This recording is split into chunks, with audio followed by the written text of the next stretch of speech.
Hey everybody, so in this video I want to provide a really quick primer, a really brief understanding of a concept called causal mapping, or a tool called causal mapping. It's also sometimes called causal looping.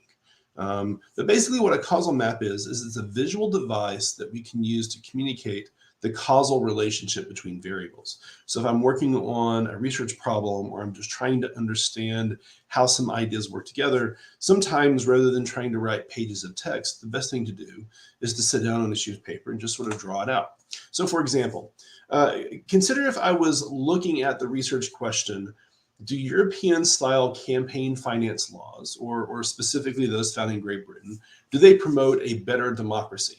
Maybe compared to what we have here in the United States. Now, here's an argument that one can make. You could argue that if you have good campaign finance laws, that this will actually lead to an increase in the level of political participation among citizens. Okay, so this is not a hypothesis, right? This is just an argument because good campaign finance laws isn't really a variable, it's kind of a quantity. So I'm going to take my argument, my theory that I'm laying out, and then I'm going to sit down and I'm going to develop a couple of different hypotheses. So my main hypothesis is that if I were to change the maximum contribution, as the maximum contribution per donor election decreases, then the percentage of citizens that donate to a campaign or to all campaigns is going to increase. The reason why I think this is going to happen is that a candidate is going to need a certain amount of money in order to run an effective campaign. If they can get all that money from a few number of very wealthy donors, they can raise money from them and then stop and then go out and start spending money on the airwaves.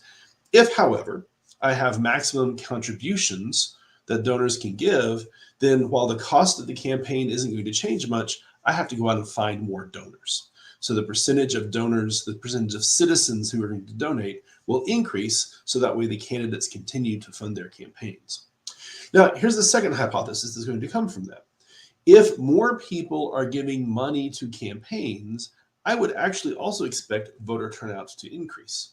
There's a reason for this. We know from a lot of different literatures that if I make a pre-commitment to something, if I put a down payment or a deposit of some type to a future behavior, I'm more likely to engage in that future behavior. And in this sense, a contribution to a campaign is a sort of down payment on my future behavior of actually voting. So by convincing me to make that payment in the form of campaign dollars, they're also convincing me to be more likely to vote for them rather than voting for their opponent. Now, as I'm looking at these two hypotheses, I've got a couple of different sets of independent and dependent variables. For the first hypothesis, I'm going to have an independent variable that's the maximum contribution per donor, and a dependent variable that's the percentage of donors. In the second hypothesis, the dependent variable in the first now becomes an independent variable, and I have a new dependent variable, the percentage of voters or voter turnout.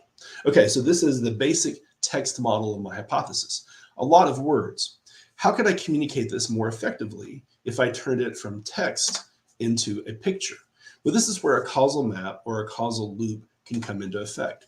So I start out where I have my original three variables. I have my independent variable MCD that then relates to the dependent variable donors, which then becomes the independent variable for another relationship with voters. So rather than having a whole bunch of terms and a whole bunch of words explaining it, all I'm going to do is I'm just going to draw an arrow between maximum contribution and donors to demonstrate that I'm looking at a relationship between these two variables. Above that arrow, I'm going to put a negative sign because it's an inverse relationship.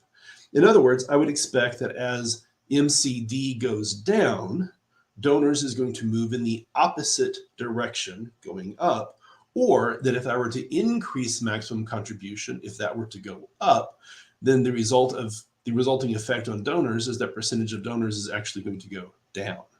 Now remember, all of the words that I just used in the previous hypothesis are explained now in a few simple images: MCD, arrow to percentage donors, and a negative or inverse relationship.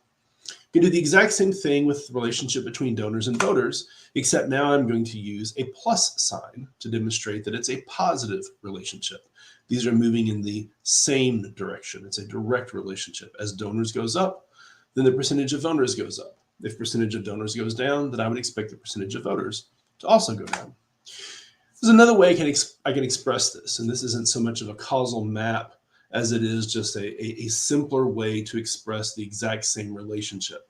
I'm just going to stick an arrow in front of MCD. I'm going to stick an arrow in front of donors. The fact that they're moving in the opposite direction tells me that there's an inverse relationship.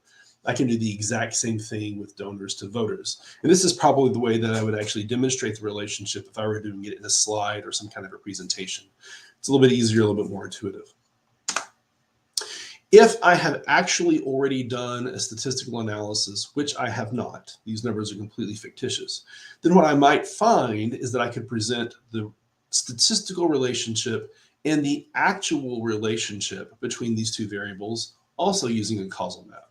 So a $1,000 or a 1,000 unit increase in maximum contribution could hypothetically lead to a 4% decrease in donors, right? And so I've now taken a really complicated chart or table with lots of things on it, and I've now condensed it down into a simple image that is pretty easy for anyone to understand. Now, I know this seems pretty simple right now, but believe it or not, mapping relationships using causal maps can be a very effective and powerful tool. Here's an example of how that might work. I just did a quick search and found this really interesting article on the relationship between the Ukraine war and the Russian sanctions that have come with it, and essentially the food and biofuel markets around the world. And you can see all of the things portrayed in this image that I just got through discussing.